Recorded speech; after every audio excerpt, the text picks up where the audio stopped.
백제 의자왕 영광과 비극의 마지막 왕. 제1막 해동의 증작. 641년 봄 사비성 왕궁. 백제 무왕의 장자 의자가 왕위에 올랐다. 그의 나이 41살이었다. 신하들은 그를 해동의 증자라 불렀다. 효성이 지극하여 중국의 성인 증자에 비견될 만하다는 뜻이었다. 즉위식이 끝난 후 의자왕은 홀로 궁궐 뒤편 언덕에 올랐다. 저 멀리 금강이 유유히 흐르고 그 너머로 백제의 들판이 끝없이 펼쳐졌다. 600년 역사의 무게가 그의 어깨를 짓눌렀다. 부왕께서 물려주신 이 강토를. 의자왕의 눈빛에 결연함이 서렸다. 부왕 무왕은 신라와의 전쟁에서 고전했고 당나라는 날로 강성해지고 있었다. 고구려는 여전히 강했지만 세 나라의 균형은 흔들리고 있었다. 제2막 화려한 시작. 641년 가을. 의자왕은 즉위하자마자 파죽지세로 신라를 공격했다. 그는 친히 군대를 이끌고 신라의 서부 지역을 휩쓸었다. 미우성, 간물성, 석토성, 40여 개의 성이 차례로 함락되었다. 대장군 윤충이 말했다. 전하, 신라군이 퇴각하고 있습니다. 대야성까지 손에 넣을 수 있습니다. 좋다. 대야성은 신라의 요충지. 여기를 빼앗으면 신라는 숨통이 막힐 것이다. 642년 여름 백제군은 대야성을 포위했다. 성주 김품석과 그의 아내 고타소는 필사적으로 저항했지만 성은 결국 함락되었다. 신라 선덕여왕의 사촌인 김품석이 전사하자 경주는 충격에 빠졌다. 사비성에 개선하는 의자왕을 백성들이 환호했다. 귀족들은 축배를 들었다. 백제의 위세가 다시 살아나는 듯했다. 그러나 궁궐 한편에서 좌평 성충이 우려의 눈빛으로 지도를 바라보고 있었다. 너무 빠르다. 너무 화려하다. 이렇게 신라를 몰아붙이면. 성충의 걱정대로 신라는 당나라에 구원을 요청했다. 당태종은 백제를 견제하기 위해 신라를 지원하기로 결심했다. 제3막 궁궐의 향연. 645년 봄 사비성 왕궁. 연이은 승전으로 의자왕은 자신감에 차 있었다. 궁궐에서는 밤마다 연회가 열렸다. 아름다운 궁녀들이 춤을 추고 귀족들은 술잔을 기울였다. 왕비가 조심스럽게 말했다. 전하, 요즘 연회가 너무 잦지 않습니까? 백성들의 원성이. 걱정 마시오. 백제는 강하오. 우리는 신라를 이겼소. 고구려조차 당나라의 대군을 물리쳤소. 이제 우리가 누릴 때가 되지 않았소? 좌평 성충이 나섰다. 전하, 신중하셔야 합니다. 당나라가 언젠가는 우리를 노릴 것입니다. 지금이야말로 성곽을 수리하고 군량을 비축할 때입니다.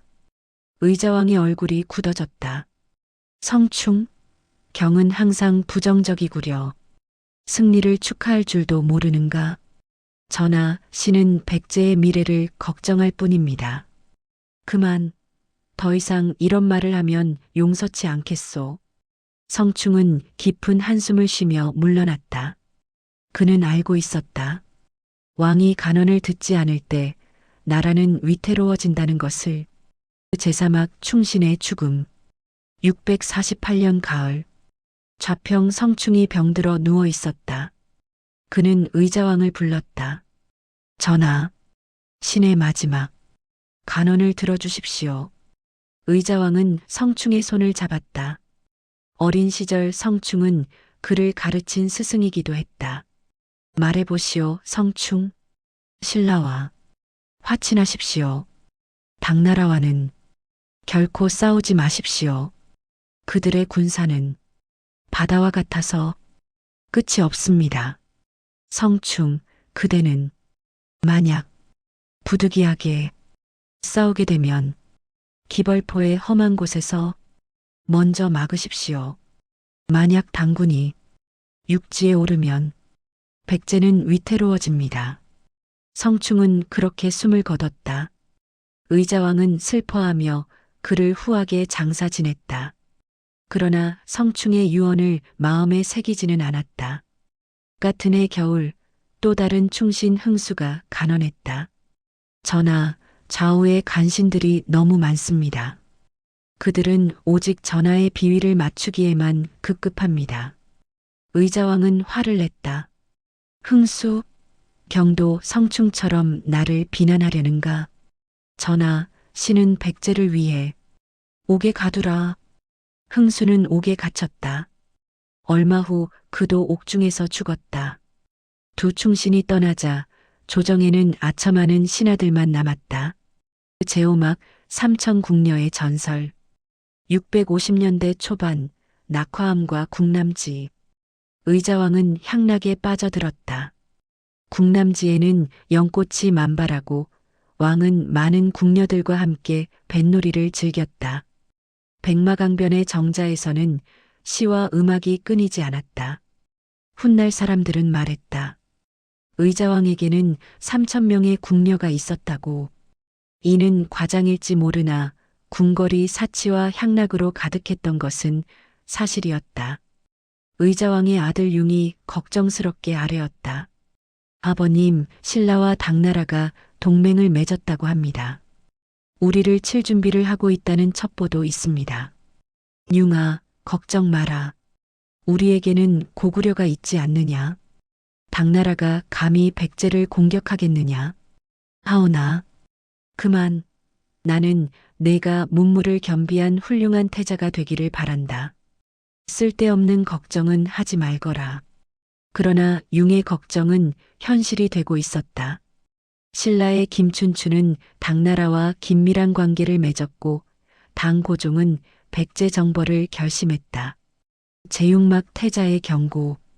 658년 봄 왕궁 서재. 태자 융은 밤늦도록 군사 지도를 펼쳐놓고 고심하고 있었다. 그는 아버지와 달리 위기의 심각성을 깨닫고 있었다. 측근 장수 계백이 들어왔다. 태자 전하, 아직도 주무시지 않으셨습니까? 계백, 자네도 보게. 당나라 수군이 산동 반도에 집결하고 있다는 보고가 들어왔네. 신라군도 북상할 준비를 하고 있다고 하네. 전하께 아뢰셨습니까? 아뢰었지만 아버님은 들으려 하지 않으시네. 과거에도 이런 위협은 많았다. 그때마다 우리는 이겨냈다고만 하시지. 계백은 무거운 한숨을 쉬었다. 태자 전하, 신은 목숨을 다해 백제를 지키겠습니다. 그러나 준비가 부족합니다. 성곽은 수리되지 않았고 군량도 충분치 않습니다. 나도 알고 있네. 하지만 태자의 입장에서 내가 할 수 있는 일은 한계가 있네. 그때 환관이 급히 들어왔다. 태자 전하, 당나라에서 사신이 왔습니다. 최후 통첩을 전한다고 합니다. 제7막 마지막 기회. 659년 여름. 당나라 사신이 백제에 최후 통첩을 전했다. 신라와의 전쟁을 중단하고 당나라에 조공을 바치라. 조정이 술렁였다. 귀족들은 나뉘었다. 어떤 이는 항복을 주장했고 어떤 이는 끝까지 싸워야 한다고 했다. 의자왕은 당나라 사신 앞에서 당당했다. 백제는 600년 역사를 지닌 위대한 나라다. 우리는 누구에게도 굴복하지 않는다. 사신이 물러간 후 대신들이 모였다. 좌평 나당이 말했다. 전하, 당나라를 자극해서는 안 됩니다. 그들의 국력은 우리와 비교할 수 없습니다. 그렇다면 경은 항복하자는 것인가? 화친입니다, 전하. 시간을 벌어야 합니다. 계백 장군이 나섰다. 전하, 신은 싸워야 한다고 봅니다. 하지만 먼저 준비를 해야 합니다. 성충 대감의 유언대로 기벌포를 막고 성곽을 튼튼히 해야 합니다. 의자왕은 고민에 빠졌다. 그러나 결국 그는 전쟁을 선택했다. 자존심이 현실 인식을 가렸던 것이다. 백제는 싸울 것이다. 우리는 고구려와 연합하여 당나라를 물리칠 것이다. 대신들은 복잡한 표정으로 물러났다. 누구도 감히 말하지 못했지만 모두가 알고 있었다. 백제의 어두운 그림자가 드리워지고 있다는 것을. 제8막 운명의 660년. 660년 봄 긴급 조정회의. 전령이 급히 달려왔다. 전하, 당나라 소정방 장군이 13만 대군을 이끌고 산동반도를 출발했습니다. 신라 김유신도 5만 군사를 이끌고 북상하고 있습니다. 조정이 술렁였다. 드디어 두려워하던 순간이 온 것이었다. 의자왕은 창백한 얼굴로 물었다. 고구려는? 고구려에서 구원병을 보낸다는 연락이 있는가? 전하, 고구려는 자국 방어에 급급하여 우리를 도울 여력이 없다고 합니다. 충격이었다. 백제는 홀로 싸워야 했다. 태자 융이 나섰다. 아버님, 지금이라도 성충 대감의 유언을 따릅시다. 기벌포에서 당군의 상륙을 막아야 합니다. 그러나 우리 수군은. 아버님, 지금은 선택의 여지가 없습니다.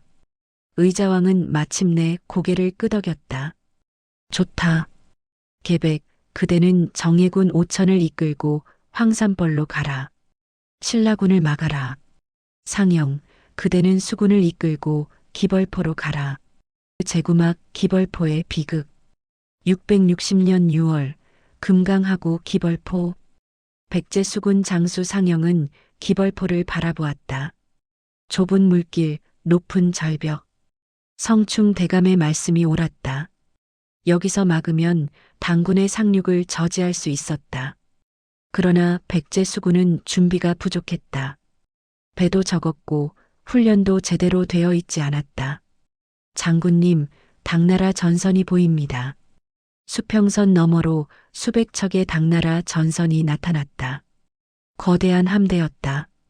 소정방에 13만 대군을 실은 배들이었다. 활을 준비하라. 기필코 여기서 막는다. 백제 수군이 필사적으로 싸웠다. 화살이 빗발쳤고 배들이 충돌했다. 그러나 당나라 수군의 규모와 화력은 압도적이었다.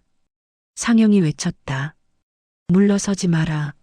한 척이라도 더 막아야 한다. 그러나 전세는 기울었다. 당나라 전선들이 하나둘 기벌포를 통과하기 시작했다. 상영은 치욕스럽게도 퇴각 명령을 내려야 했다. 장군님, 사비성에 급보를 보내야 합니다. 그렇게 하라. 아, 성충 대감. 신이 대감의 유언을 지키지 못했습니다. 소정방의 대군이 백제 땅에 발을 디뎠다. 성충의 예언이 현실이 되는 순간이었다. 제10막 황산벌의 결사항전. 660년 7월 9일 황산벌. 계백 장군은 5천 정예병을 이끌고 황산벌에 진을 쳤다. 그의 눈앞에는 신라군 5만이 진군해 오고 있었다. 10배의 적이었다. 출전하기 전날 밤 계백은 끔찍한 결단을 내렸다. 그는 자신의 처자를 불렀다. 여보, 미안하오. 장군님 무슨 말씀을. 나는 내일 싸움에서 반드시 죽을 것이오. 살아 돌아올 수 없소.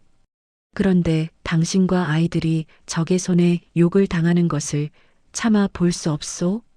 용서하시오. 계백은 눈물을 흘리며 가족을 죽였다. 그리고 병사들을 모았다. 장병들이여, 우리는 오늘 반드시 죽는다. 그러나 우리의 죽음이 헛되지 않게 하자. 신라군을 여기서 막아 전하께서 사비성을 지킬 시간을 벌자. 병사들이 함성을 질렀다. 그들도 알고 있었다. 이것이 마지막 싸움임을. 신라군이 밀려왔다. 계백의 5천은 사자처럼 싸웠다. 신라의 화랑 관창이 계백에게 돌진했다가 목이 베었다. 그러나 신라군은 계속 밀려왔다. 4차례의 전투가 벌어졌다. 계백군은 4번 모두 신라군을 격퇴했다. 김유신도 놀랐다. 저 적은 숫자로 어찌 이리 강한가. 하지만 숫자의 차이는 극복할 수 없었다. 백제군은 하나둘 쓰러졌다. 계백도 수십 군데 상처를 입었지만 물러서지 않았다. 전하, 신은 최선을 다했습니다. 마침내 계백도 쓰러졌다. 5천 명 모두가 전사했다. 단 한 명도 도망치지 않았다. 신라군이 황산벌을 넘었다. 그러나 그들은 적의 시신 앞에서 고개를 숙였다. 적이지만 존경할 만한 용사들이었다. 제11막 사비성의 함락. 660년 7월 12일 사비성. 당군과 신라군이 사비성을 포위했다. 의자왕은 창백한 얼굴로 성벽 위에 섰다. 태자는 어디 있는가? 전하, 태자 전하께서는 웅진성으로 향하셨습니다. 저항군을 모으기 위해서입니다. 그렇군. 융이 용서하거라. 성 밖에서 소정방의 목소리가 울려왔다. 백제왕이여, 항복하라. 더 이상의 사륙은 무의미하다. 대신들이 의자왕을 둘러쌌다. 전하, 항복하셔야 합니다. 더 이상은 백성들만 죽습니다. 그러나, 전하, 이미 늦었습니다. 계백 장군도 수많은 병사들도 전사했습니다. 이제는 남은 백성들을 살려야 합니다. 의자왕은 무너졌다. 그의 눈에서 눈물이 흘렀다. 내가 백제를 이 지경으로 만들었구나. 성충, 흥수, 경들의 말을 들었어야 했는데. 7월 18일 의자왕은 사비성 문을 열고 항복했다. 600년 백제의 역사가 막을 내리는 순간이었다. 제12막 굴욕의 행렬. 660년 8월 사비성에서 당나라로 가는 길. 의자왕은 포승줄에 묶여 소정방 앞에 끌려갔다. 그의 아들들과 신하들도 함께였다. 한때 찬란했던 백제의 왕이 이제는 포로에 불과했다. 소정방이 말했다. 백제왕이여, 그대의 교만이 나라를 망쳤소. 충신들의 간언을 듣지 않은 대가가 이것이오. 의자왕은 아무 말도 하지 못했다. 그저 고개를 떨구고 있을 뿐이었다. 행렬이 출발했다. 의자왕과 태자, 융, 그리고 왕족들과 귀족들이 당나라로 끌려가게 되었다. 백제 백성들이 길가에 늘어서서 울었다. 전하, 우리의 왕이시여. 의자왕은 백성들을 볼 수 없었다. 너무 부끄러웠다. 그들이 떠날 때 사비성 낙화암에서 몸을 던지는 궁녀들이 있었다. 전설이 되는 삼천 궁녀의 이야기였다. 실제로는 몇 명이었는지 알 수 없지만 그들의 절개는 백제의 마지막 자존심이었다. 백마강의 물은 붉게 물들었다. 연꽃 같았던 궁녀들이 강물에 떠내려갔다. 제13막 당나라에서의 나날. 661년 당나라 수도 장안. 의자왕 일행은 장안에 도착했다. 당 고종 황제 앞에 끌려간 그들은 무릎을 꿇어야 했다. 백제왕 부여의자를 보라. 이것이 천조의 거역한 자의 말론이라. 의자왕은 바닥에 이마를 찧었다. 한때 그토록 자랑스러워했던 왕의 자존심은 산산조각 났다. 당 고종은 의외로 관대했다. 그는 의자왕에게 벼슬을 주어 당나라에 머물게 했다. 금교 위위대장군이라는 명예직이었다. 백제왕이여, 이제 그대는 우리 당의 신민이요. 새로운 삶을 살도록 하시오. 의자왕은 장안의 작은 저택에서 살게 되었다. 그곳에서 그는 백제를 그리워했다. 매일 남쪽을 바라보며 눈물을 흘렸다. 융아, 너는 어디에 있느냐? 백제는 정말 사라진 것이냐? 태자 융은 의자왕과 함께 당나라에 끌려왔다. 그도 아버지처럼 망국의 한을 안고 살았다. 아버님, 원통합니다. 우리가 조금만 더 준비했더라면, 성충 대감과 흥수 대감의 말을 들었더라면, 융아, 이제는 소용없는 일이다. 모두 내 잘못이니라. 해시태그 제13막 부흥군의 꿈. 662년 663년 백제 땅. 백제가 멸망했지만 백제인들의 저항은 끝나지 않았다. 흑치상지, 복신, 도침 등이 부흥군을 일으켰다. 그들은 웅진성과 임존성을 근거지로 당군과 신라군에 맞섰다. 우리는 백제의 후예다. 끝까지 싸우자. 부흥군은 승승장구했다. 한때 200여 개의 성을 되찾았다. 백제 백성들의 마음에 희망이 싹 텄다.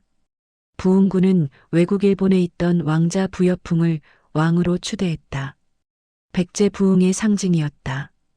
그러나 부흥군 지도자들 사이에 갈등이 생겼다. 복신과 도침이 권력 다툼을 벌였고 결국 복신이 도침을 죽였다. 부여풍은 이를 빌미로 복신을 제거했다. 내분이 일어나자 부흥군은 약해졌다. 663년 백강백 총강 전투에서 외국의 원군과 함께 싸웠지만 참패했다. 부흥군의 꿈은 무너졌다. 장안의 의자왕은 이 소식을 들었다. 부흥군이 패배했다고? 그렇다면 정말로 백제는 영원히 사라지는 것인가? 제15망 망국의 한 664년 봄 당나라 장안 의자왕은 병들어 누워 있었다. 고국에 대한 그리움과 자책감이 그를 병들게 했다. 태자 융이 아버지 곁을 지켰다. 아버님, 약을 드셔야 합니다. 융아, 나는 이제 오래 살지 못할 것 같구나. 그런 말씀 마십시오. 내가 얼마나 어리석었는지. 성충과 흥수의 충언을 듣지 않고 안일에 빠져 있었으니 나 때문에 계백과 수많은 장병들이 죽었고 나 때문에 백제가 망했구나. 아버님, 융아, 내가 죽거든 사비성 쪽을 향해 묻어다오. 내 넋이라도 고국으로 돌아가고 싶구나. 의자왕은 창밖을 바라보았다. 장안의 하늘은 맑았지만 그의 마음은 어두웠다. 밤이 되면 의자왕은 꿈을 꾸었다. 사비성의 궁남지, 백마강의 정자, 낙화암의 절벽, 그리고 그곳에서 춤추던 궁녀들. 미안하다. 모두에게 미안하다. 백제의 역사는 이렇게 막을 내렸다. 내용이 좋으시면 구독과 좋아요를 하여 주시면 감사하겠습니다.